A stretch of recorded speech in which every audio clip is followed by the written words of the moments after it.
Eh bien salut à toutes et à tous, c'est Jean Moketo pour parler de tout, mais surtout de rien, on se retrouve pour une nouvelle critique, une critique assez rétro, puisqu'aujourd'hui on va parler de Star Wars épisode 1, La menace fantôme, donc réalisé par George Lucas et sorti en 1999. Ce sera une critique avec spoil, voilà, je préfère prévenir, mais je pense en général que si tu cherches des critiques de Star Wars, je pense qu'en général c'est que tu as déjà vu le film, je pense, c'est que tu cherches un avis qui va aller un petit peu dans le détail, donc voilà, vous voici prévenu, ce sera une critique avec spoil. Et alors pourquoi Star Wars? Eh bien tout simplement parce que là, récemment, je me suis enfin décidé à acheter les versions Blu-ray en fait des Star Wars, parce que j'ai toujours eu que les DVD. Et depuis que je suis tout petit, en fait, je les consomme que via DVD. Et je me suis dit, là, bon, ça commence à faire un petit moment que la haute définition existe. Donc je me suis dit, bah, let's go acheter tous les opus en Blu-ray et me refaire tous les films par la même occasion. Et donc voilà, je me suis refait, il n'y a pas très longtemps, La menace fantôme. J'avais envie de vous en parler, vous en faire une petite critique. Et alors, avant toute chose, pour vous placer un petit peu un contexte, moi, je me suis mis à Star Wars. Alors, déjà, le 1, ironiquement, c'est le dernier que j'ai vu. À l'époque où il y avait que 6 films, c'est le dernier film que j'ai vu. Parce qu'en fait, alors beaucoup connaissent déjà cette anecdote, mais beaucoup d'autres non, je pense. Moi, j'ai découvert Star Wars via un jeu vidéo qui s'appelait Star Wars Bounty Hunter, donc qui était un jeu vidéo centré sur le personnage de Jango Fett, donc le fameux chasseur de primes qu'on voit dans l'épisode 2 et qui sert de modèle pour les clones. Et donc c'est pour ça que personnellement, j'ai toujours eu une attache très forte pour le personnage de Jango Fett. J'en parlerai le jour où je parlerai de l'attaque des clones, parce que j'ai découvert Star Wars avec le jeu vidéo. Le jeu vidéo est centré sur lui, et donc j'ai pas mal apprécié découvrir l'univers de Star Wars. Donc suite à ça, j'ai regardé l'épisode 2, parce que on m'avait expliqué que dans le 2, il y avait Jango Fett. Donc après avoir fini le jeu, j'ai sauté sur l'épisode 2. J'ai pas passé un moment particulièrement fun, je vous l'accorde, mais il y avait Jango Fett dedans, donc j'étais content. Ensuite, bah, j'ai vu l'épisode 2, on m'avait offert le coffret avec les 4, 5, 6, donc la trilogie originale à un Noël, donc j'ai découvert 4, 5, 6. Ensuite est sorti l'épisode 3 au cinéma, pas très longtemps après. Donc la revanche des Sith, et j'avais plus que le 1 à découvrir, donc j'ai fini par regarder le 1, la menace fantôme. Donc voilà, donc autant vous dire que j'ai vraiment fait les choses dans un désordre le plus total, mais il n'empêche que voilà, avec du recul, avec un certain recul, bah voilà, je peux un peu critiquer tout ça, mais tout ça pour vous expliquer que j'ai pas du tout eu cette approche de j'ai grandi avec la trilogie originale, puis ensuite je découvre l'épisode 1 en mode waouh, ça y est, les prémices commencent à démarrer, etc., etc. Pas du tout. Donc j'ai pas ce regard-là de beaucoup de fans. Voilà, c'était pour vous expliquer. Je ne vais pas faire comme à l'accoutumée un résumé, parce que je pense que ce sera pas très nécessaire. Je pense qu'on a tous un petit peu le film en tête.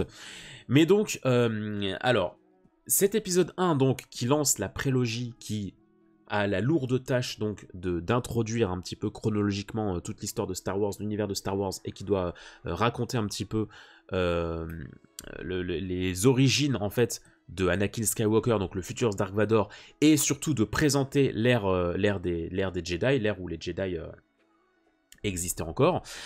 Eh bien, alors, je vais pas vous mentir, c'est un épisode que je porte pas particulièrement dans mon cœur. À chaque fois, j'ai ce débat interne, lequel je préfère entre le 1 et le 2. C'est pas évident, parce que le 1 et le 2, je les porte pas particulièrement dans mon cœur. Je trouve qu'ils ont... ils ont quand même beaucoup de défauts. Ils ont des qualités, on va en parler bien sûr, mais c'est vrai que la menace fantôme, c'est pas un épisode que je prends beaucoup de plaisir à le revoir. À chaque fois que je le revois, c'est vraiment en mode bon allez, j'ai envie de tous me les refaire. On passe par là, on passe par cette étape. Mais c'est vrai que c'est un film que je trouve très inégal sur son rythme. À chaque fois, j'ai cette impression de quête annexe dans la première moitié du film avec donc les Jedi, enfin Qui-Gon et Obi-Wan qui commencent dans le vaisseau des séparatistes, puis qui débarque à Naboo, puis qui essaie de rencontrer la reine, puis qui essaie de la sauver, puis ils arrivent à Tatooine, puis on sait pas comment repartir, ah bah tiens, il faut qu'on remporte une course pour avoir la pièce manquante pour repartir à Coruscant. Je trouve cette première moitié, à chaque fois, j'ai trop cette impression de quête annexe, Vraiment un truc... et schéma qu'on retrouve aussi beaucoup, je trouve, dans la série de The Mandalorian.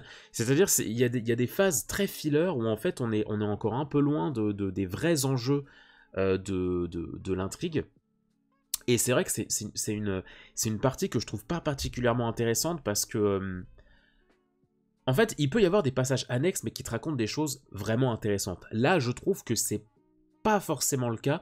Je trouve que c'est beaucoup de blabla et pas tant de voyage que ça, parce que au final Tatooine, bah on connaît déjà via la trilogie originale, enfin c'est quand même un décor qu'on connaît déjà, donc il n'y a pas un grand sentiment d'aventure, je trouve. Et pour ce qui est de Naboo, c'est pas hyper bien réussi parce qu'on est quand même pas mal de temps avec les Jar Jar Binks, les Gungans. On est quand même pas mal de temps avec les Gungans qui sont pas hyper intéressants, même si j'avoue que c'est très sexy, leur cité sous-marine, je la trouve particulièrement bien réussie d'un point de vue graphique, d'un point de vue FX, et puis avec la musique apportée par John Williams, je trouve que l'arrivée dans le palais des Gungans est très réussie, mais les Gungans en tant que tels, ce que ça raconte, et surtout Jar Jar, ça rend pas une aventure, ça rend pas une exploration, un voyage très palpitant. Et ensuite, voilà, le voyage à Tatooine, je le trouve pas hyper palpitant, même si j'aime beaucoup la relation entre Qui-Gon et Anakin. J'aime beaucoup le personnage de Qui-Gon, il y a des qualités quand même dans ce film, hein. Qui-Gon en fait partie. J'aime beaucoup sa sagesse, j'aime beaucoup le fait qu'il soit entraîné par cet élan de j'ai envie de croire en ce garçon, et en même temps il est tiraillé avec l'ordre Jedi, avec ce qu'il faudrait faire, ce qu'il faudrait pas faire, et en même temps, bon, en fait ce que j'aime bien avec Qui-Gon, ce que je trouve ultra pertinent dans son personnage, c'est qu'il tease, à mon sens, l'arrogance des Jedi, en fait. C'est-à-dire que plusieurs fois, on va t'évoquer dans la saga que ce qui a perdu les Jedi, au final, c'est leur grande arrogance, leur trop grande fermeture sur leur religion, sur leur fermeture d'esprit. Et je trouve que Qui-Gon, il représente un peu ça. C'est-à-dire, il est tellement connecté à la force, il a tellement confiance en son intuition, qu'il fait beaucoup trop confiance à Anakin. Et dans l'état actuel des choses, il avait raison de faire ça, parce que bah, c'est effectivement Anakin, avec son grand potentiel, bah, c'est ce qui les a sauvés. Mais en même temps, en fait, ce qui est très intéressant, c'est que tu connais l'ironie dramatique de la chose, c'est que toi, en tant que spectateur, tu sais que ça va devenir Dark Vador. Et donc, moi, j'aime bien ce côté, j'aime bien toute cette dualité entre Qui-Gon et Padmé, justement, où Padmé, elle est très rarement d'accord avec l'arrogance de Qui-Gon, avec le fait qu'il se fie trop à son intuition, il a trop cette impression de tout savoir, etc. J'aime bien ça, j'aime bien ce que raconte Qui-Gon.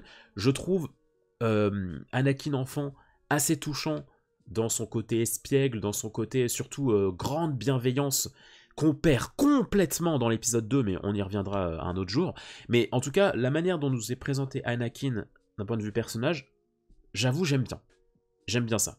La relation Qui-Gon-Anakin, c'est véritablement ce que je préfère dans la première partie, mais tout ce qui est autour, j'ai beaucoup de mal, et ça m'ennuie pas mal.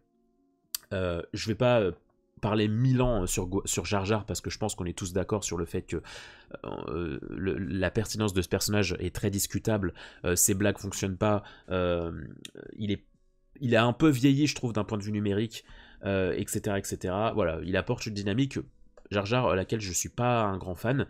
Et puis surtout, moi, il y a un truc que je trouve assez triste, assez dommage, c'est que on est dans une galaxie, et tu retrouves quasiment tous les personnages de la trilogie dans 20 km². Ça aussi, je trouve ça dommage.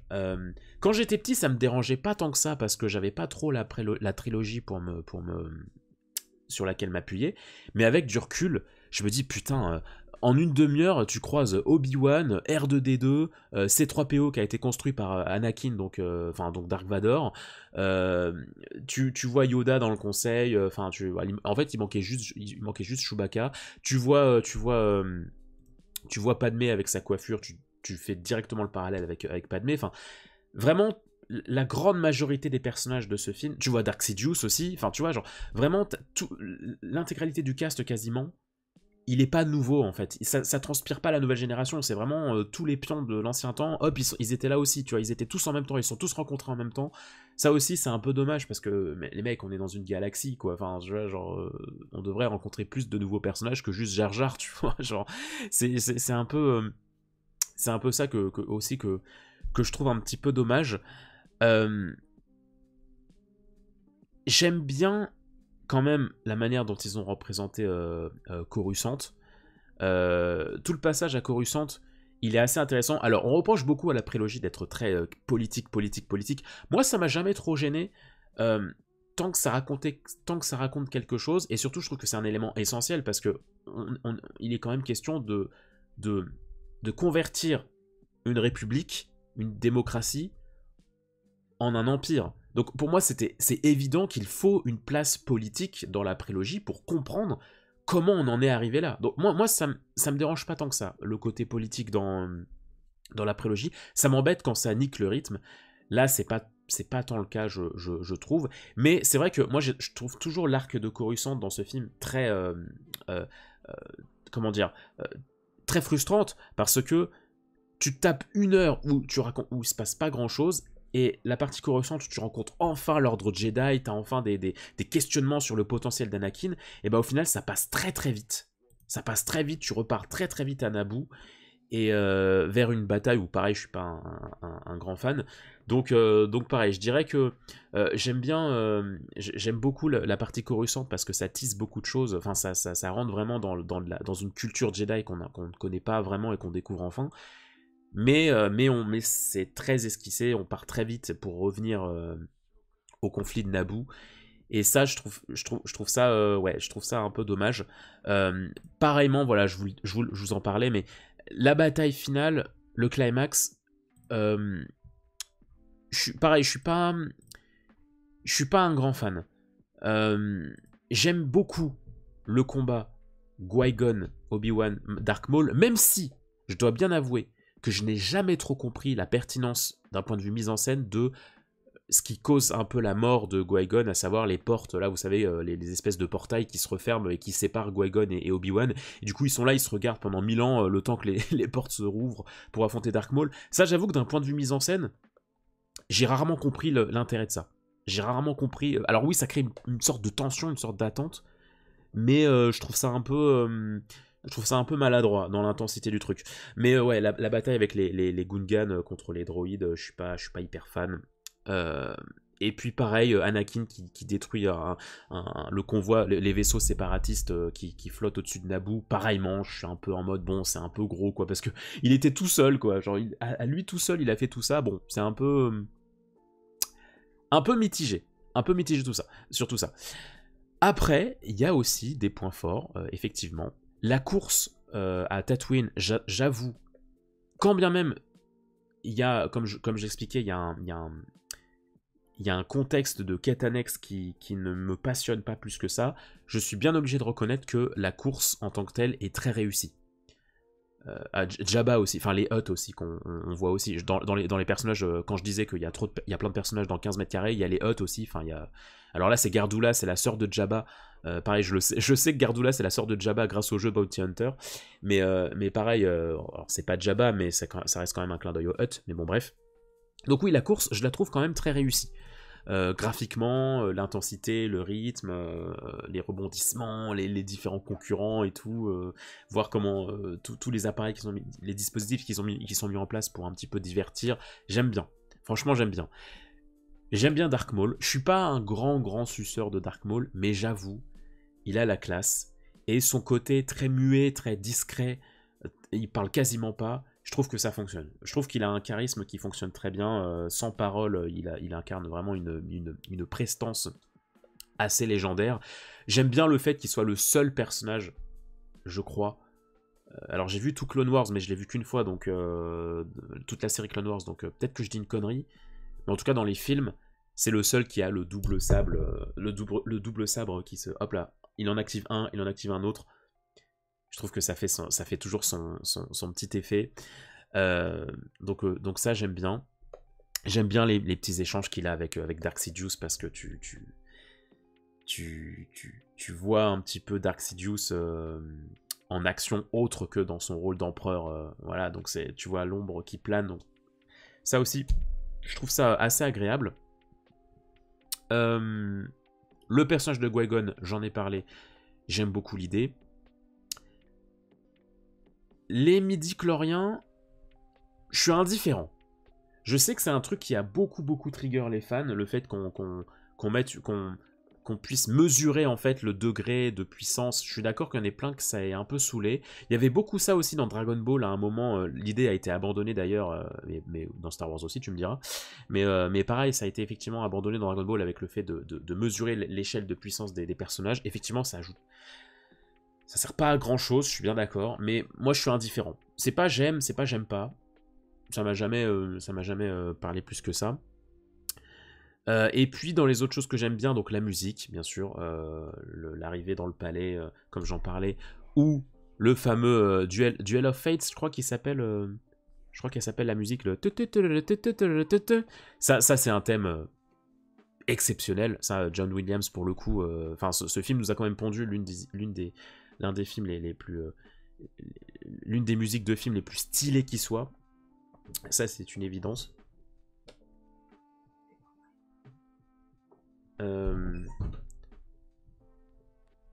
Et puis, alors attendez, je sais qu'il y a un autre, point, il y a un autre point fort, j'ai oublié. Attends, lequel c'est? je vais le trouver, je vous jure que je vais le trouver. Je vais trouver l'ultime point. Si voilà, le twist sur. Alors deux choses que j'aime bien. Le bestiaire, je le trouve intéressant, mine de rien. Le fait de voir pas mal de bestioles, un petit peu. Mais bon, c'est un peu court, mais voilà, j'aime bien le fait de voir de nouveaux types de vaisseaux, de nouvelles bestioles par rapport à la trilogie originale. Je trouve ça intéressant. Et j'aime bien le petit twist de Padmé, qui en fait joue la servante tout le temps, alors qu'en fait c'est une doublure. Elle joue une doublure pour. Enfin, elle protège une doublure. Enfin, elle est la véritable reine et elle se fait passer pour une servante. J'ai bien aimé ce twist-là. J'ai vraiment bien aimé ce twist-là, je l'ai trouvé intelligent et je trouve qu'il a du sens du coup quand tu revois le film une deuxième fois et que tu es attentive à Padmé, je trouve ça intéressant. Voilà. Donc, vous l'aurez compris, bilan assez mitigé. Moi, je suis pas, voilà, c'est pas la grande éclate quand je remate ce film, parce qu'il y a beaucoup plus de moments qui m'ennuient qu'autre chose. On se plaint beaucoup de fanservice dans les trilogies de maintenant, enfin dans les films de maintenant, dans les licences, mais je trouve que ce film, c'est quand même la définition même du fanservice, comme je le disais, avec tous les éléments de la trilogie originale qui nous sont vomis un peu dans la gueule, sans grande cohérence, c'est vraiment mis là, parce qu'on va mettre ça là.